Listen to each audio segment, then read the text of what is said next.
this morning I was on Instagram, just preparing for this, and I was on your channel looking through, and I watched probably, I don't know, 40 of your reels going through it.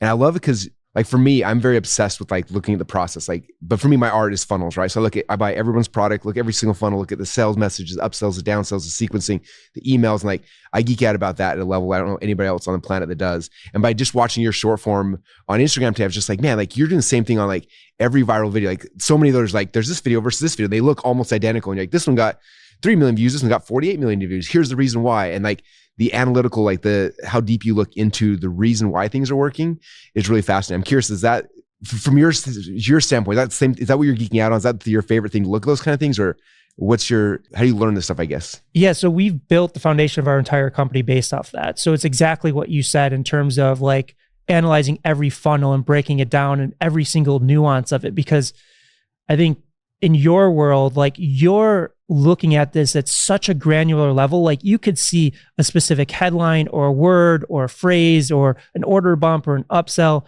making all the difference in terms of whether that funnel is successful or not successful. We're doing the exact same thing with social media. We're looking at it a very granular level, and you have to. Like the biggest mistakes that people are making with their organic social are two things. One, they are just looking at their own content. So let's just say you're stuck at 10,000 views a video. If you keep looking at your own content, how do you expect to break through to that next level? The second element is they're just focused on the quantitative layer, meaning they're just looking at their metrics like views, click-throughs, engagements, any type of engagement, shares, likes, comments. That tells you something works or doesn't work.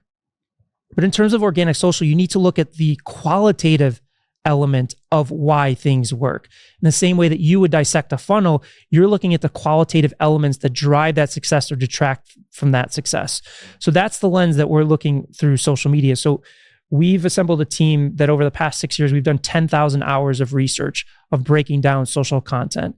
And the way that we're looking at it is what we call a format.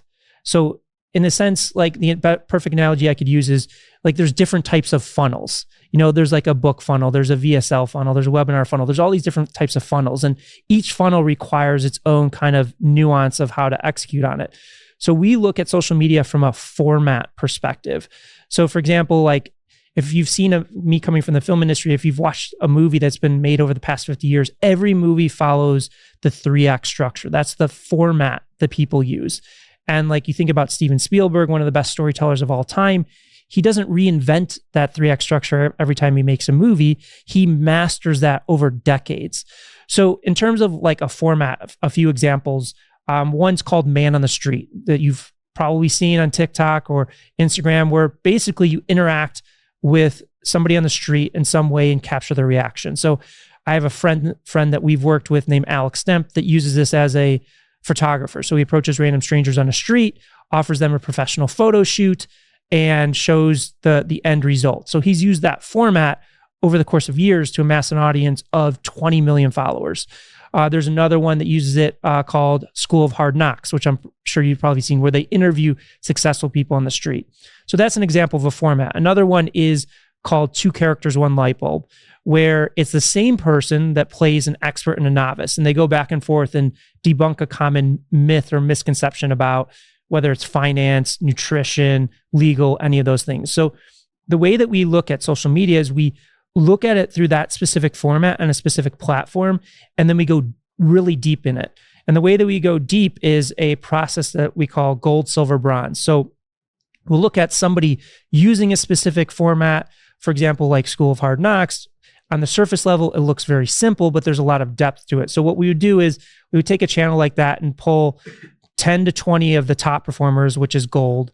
In that case, it's, a few million views plus. Then we would take the average performers, which we call silver, 10 to 20 of those, and then 10 to 20 of the underperformers, which are bronze. So those are like less than 100,000. And what we're looking at is we're looking for something called performance drivers, which are contextual elements of how you express a specific format. So those can be things like pacing, tonality, what's happening in the first 3 seconds, captions, title cards. In the example of Man on the Street, the reaction of the person that you're interacting with. So we have a library of like 200 of these performance drivers. And what we're looking for is what's happening in those high performers that's not happening in those low performers. Again, not from a content perspective, but from a context perspective, and really kind of measuring those elements. And through that process, you're learning a lot about what actually drives up your chances of using that format versus driving it down.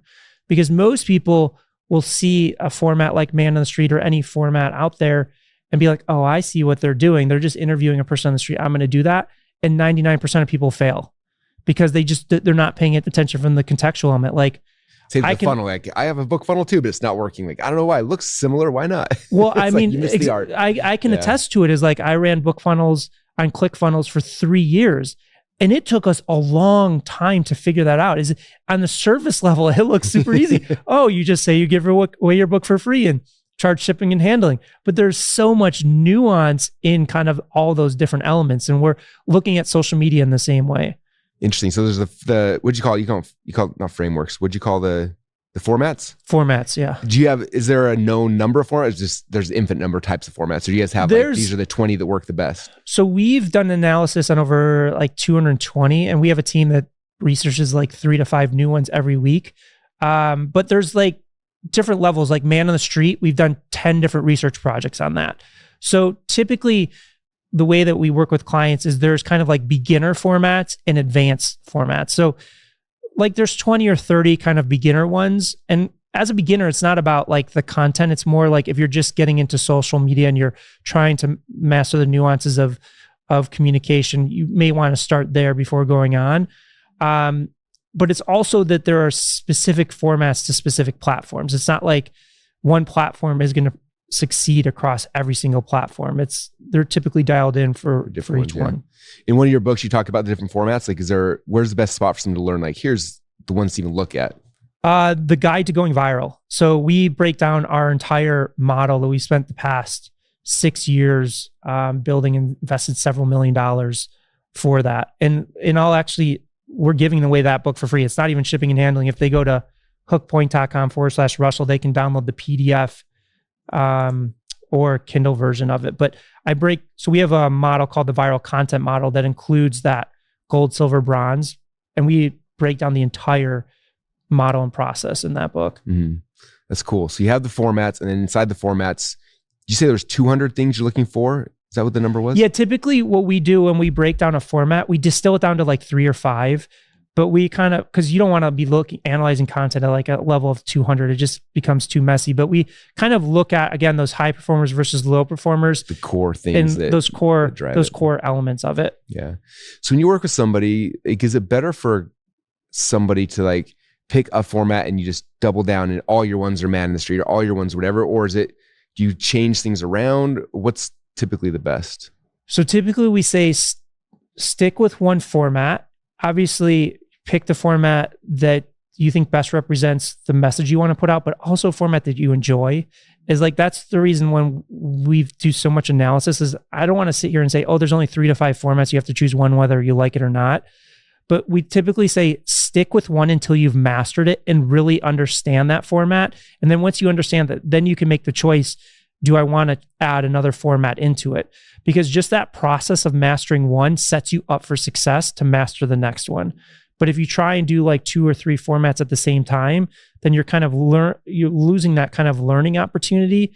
And it's one of the reasons that I really recommend people stay away from trends, because trends obviously are very fleeting and you're kind of trying to learn each trend as you go, versus with a format, you're mastering the nuances of becoming a storyteller on a platform. And those learnings can be applied to either the next format or to the next platform that you go after. Very cool. So for your specific, and I know we're talking across a lot of platforms, Instagram, YouTube, things like that. What are the formats you use personally for yourself on each of are they different or are they similar across all of them? Yeah. So we're predominantly focused on Instagram right now, and it's more kind of short form explainer breakdown videos of what you've seen, the side-by-side comparison of videos, which is kind of like a very surface level introduction to our model.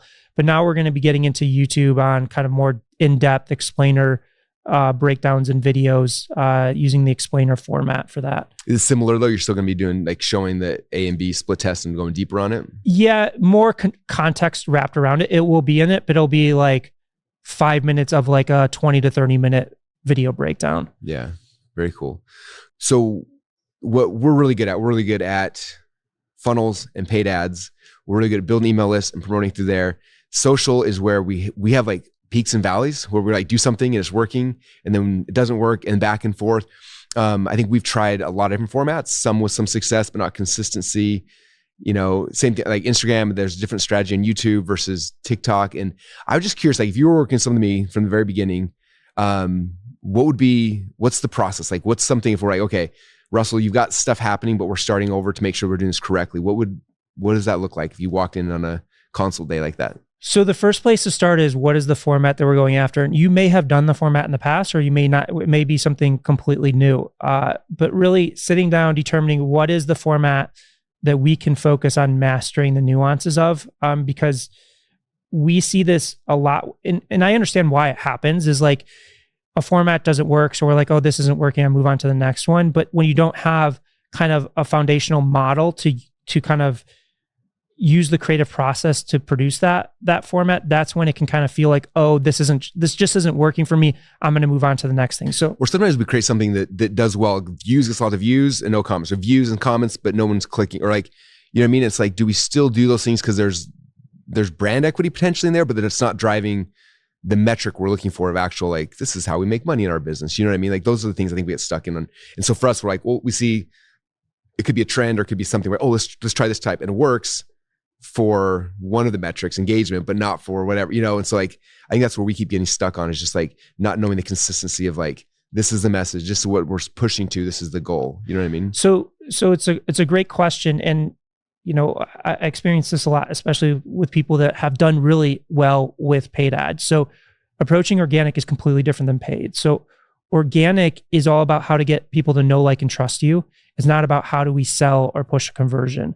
So what we work with in our clients, we're working with people that want to be the top 1% of social media. Like, we're not the people you work with if you just want to hire a social media manager and like do okay and just kind of have content. Like, we work with people to be that top 1%, the kind of the elite that are pushing millions, if not tens of millions or hundreds of millions of views through their channel. So the way that we look at organic is, how do we build formats that really drive that performance, take you from, you know, 50 or 100,000 views a video to 1 million views a video, and look at the economies of scale of how you're building that trust, that credibility with that audience. And once we have that dialed in, then we can look at how do we integrate calls to actions.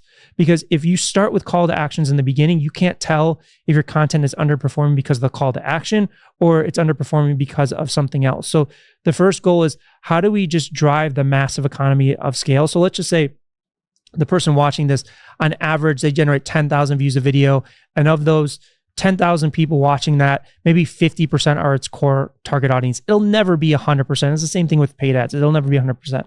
But let's say we can take them from 10,000 views a video to 500,000 views a video, and it's, you know, 10% of the core target audience. So we went from, you know, a potential 5,000 to 50,000 people that can buy our products or service. And if you scale it even higher and higher, that's where the benefit organic comes in. And I'm not saying you can't layer in calls to action. You definitely can. Like, you'll see it in our content. Like, we do a call to action report, for the free copy of the book. But we perfected that format before we layered in the call to action. So we know if a video underperforms, it's not that. But another element of the model that we do from an exercise standpoint is, if you have used a format, like you said, and you have an extreme high performer, what you can start doing is using that high performer on one side of the screen. So you pull up the high performer on one side and a low performer on the other side, and you do a side-by-side comparison. And now you're doing an apples to apples comparison. You can see why that piece of content performed versus the underperformer, and vice versa. If you have an underperforming video, you play it side by side with the high performer, and then you can start, you know, diving into the nuances of what the difference is in terms of how you executed that video.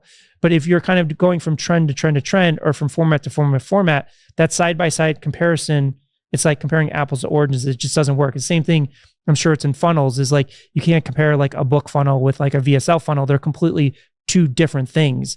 And that's where having that solid foundation of choosing a format and optimizing against that format really leads to not just incremental success, but breakthrough and consistent success. Because again, if anything ever underperforms, you just pull it up on one side of the screen versus a high performer and play them side by side. Okay. So for me, let's talk about Instagram for a minute. So if you were, for what you know about me and my brand and what we do, what would you recommend? Like, what format do you think would be the best for me to be consistent on Instagram? Well, I think it's probably not Man on the Street, because that one makes me super anxious. No, you don't definitely need to do that. Introverted Russell's like, I don't want to talk to people on the street. I think that there's a few. I think that the fact that you break down funnels could be extended for a wider audience, where you could not just break down funnels, but look at kind of some of the most successful websites or launches of brands or new brands, ads, commercials, even like break down Taylor Swift's e-commerce store, like how is her kind of language and things of that nature, I think could be really interesting. I think also the 2 characters, 1 light bulb of breaking down misconceptions about business, about marketing, could be an interesting one. I think that for you is, how do we take, one of the performance drivers that we look at is called the generalist principle, is how do we take your core expertise and make it interesting to the widest possible audience while still not losing the subtext of the core audience that you're speaking at. So we really want to kind of look at it from that perspective. But, as we're breaking down viral content, I think there's elements that you can break down of what it means to make money online and kind of the specific elements of that.